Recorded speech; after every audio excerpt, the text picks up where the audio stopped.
मास्तर कृष्णराव यांच्या समोर बदलत्या काळानुसार अनेक आव्हानं आली असणार. गंधर्व नाटक मंडळीमध्ये ते 1916 ते 1933 या काळात होते. तिथे गायक नट आणि संगीत दिग्दर्शक या नात्यांनी त्यांनी बहुमोल कामगिरी बजावली. शारदा, सौभद्र, एकच प्याला, विद्याहरण, स्वयंवर, द्रौपदी, आशा निराशा इत्यादी नाटकातल्या त्यांच्या पदांच्या चाली खूप गाजल्या. त्यांचे गुरुवर्य भास्कर बुवांच्याकडे झालेल्या शिक्षणाची बैठक त्याला होती. परंतु पुढे चित्रपट आणि त्यानंतर नाट्यनिकेतनमध्ये मोगर आंगणेकरांच्या नाटकांना त्यांनी दिलेलं जे संगीत होतं ते अतिशय नाविन्यपूर्ण असं होतं आणि त्याची पण दखल घ्यायला पाहिजे असं ते होतं. त्या त्या काळाप्रमाणे स्वतःला बदलत संगीताला नवतेची झालर लावणं आणि ते करताना सांगीतिक मूल्यांचा स्तर न सोडणं हे अतिशय विलक्षण आहे. कोणे एकेकाळी, एक होता म्हातारा, कुलवधू यासारख्या नवीन नाटकांना लोकांच्या मनाचा कल ओळखून त्यांनी भावमधुर संगीत दिलं. हे संगीत त्यातला भाव, गेयता आणि सुमधुरता यामुळे फार गाजलं. लेखक मोगर आंगणेकर, संगीतकार मास्तर कृष्णराव आणि गायिका ज्योत्स्ना भोळे या त्रयीने चित्रपटांच्या विलक्षण प्रभावातही संगीत नाटकाचं संतुलन काळाची पावलं ओळखून राखलं यात शंकाच नाही. आज आपण मास्तरांची कोणे एकेकाळी या नाटकातली एक सुंदर चाल ऐकूया सानिका फडके हिच्याकडून.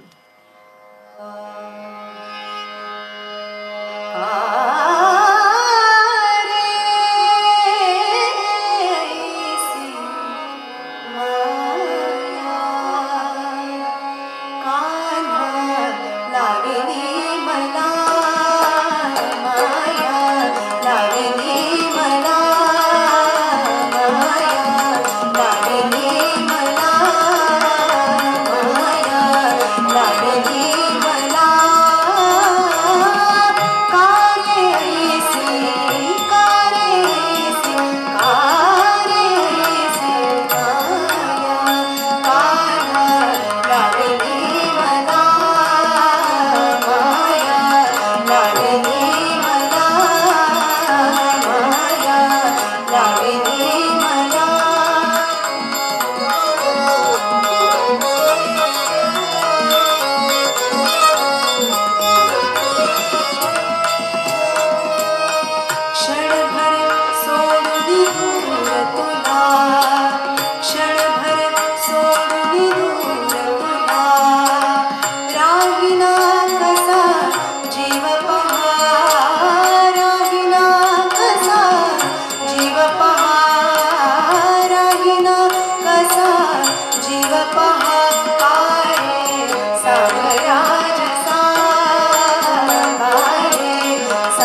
क्या बात आहे.